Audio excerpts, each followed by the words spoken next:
गरीब किसान का बेटा बना इंजीनियर। आज मैं आपको एक ऐसी कहानी सुनाने जा रहा हूँ जो सिर्फ एक कहानी नहीं है बल्कि हकीकत है।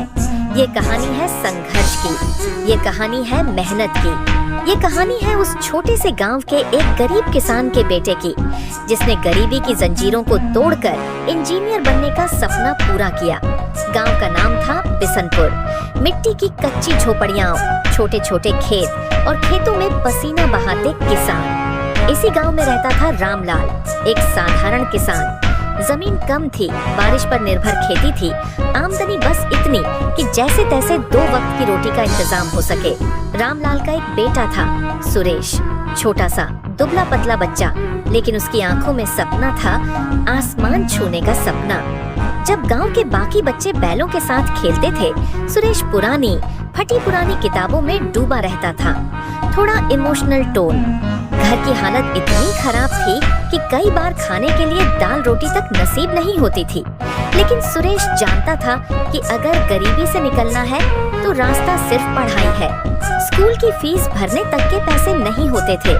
उसके पिता कई बार पास के गांव जाकर मजदूरी करते थे ताकि बेटे की पढ़ाई रुके नहीं। माँ पुराने कपड़ों को सीलकर जोड़ तोड़कर उसे स्कूल भेजती, लेकिन सुरेश के हौसले कभी टूटे नहीं। एक दिन मास्टर जी ने क्लास में पूछा, बच्चों, बड़े होकर तुम क्या बनना चाहते हो? कोई बोला पुलिस वाला, कोई बोला टीचर, कोई बोला डॉक्टर। लेकिन जब बारी सुरेश की आई, उसने धीमी लेकिन दृढ़ आवाज में कहा, मैं इंजीनियर बनूंगा। पूरा क्लास हंस पड़ा। अरे तू इंजीनियर बनेगा? तेरे बाप तो किसान है, तेरा घर तो झोपड़ी है। इंजीनियर बनने के लिए बहुत पैसे लगते हैं। लेकिन सुरेश की आंखों से आंसू नहीं, आग झलक रही थी। उसने मन ही मन ठान लिया, एक दिन मैं सबको साबित करके दिखाऊंगा। सुरेश दिन रात पढ़ाई में लग गया। घर में न तो लाइट थी न पंखा।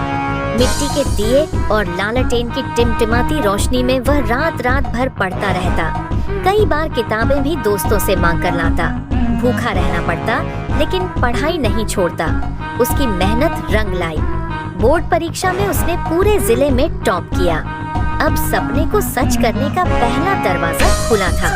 लेकिन असली लड़ाई तो अब भी शुरू हुई थी। रुककर नाटकीय पॉज, क्योंकि दोस्तों, इंजीनियर बनने का रास्ता सिर्फ किताबों से नहीं, पैसों से भी होकर जाता है। नेक्स्ट पार्ट देखने के लिए वीडियो को लाइक, कैरन चैनल को सब्सक्राइब। कैरन और कमेंट में जय श्री हनुमान जरूर लिखेगा।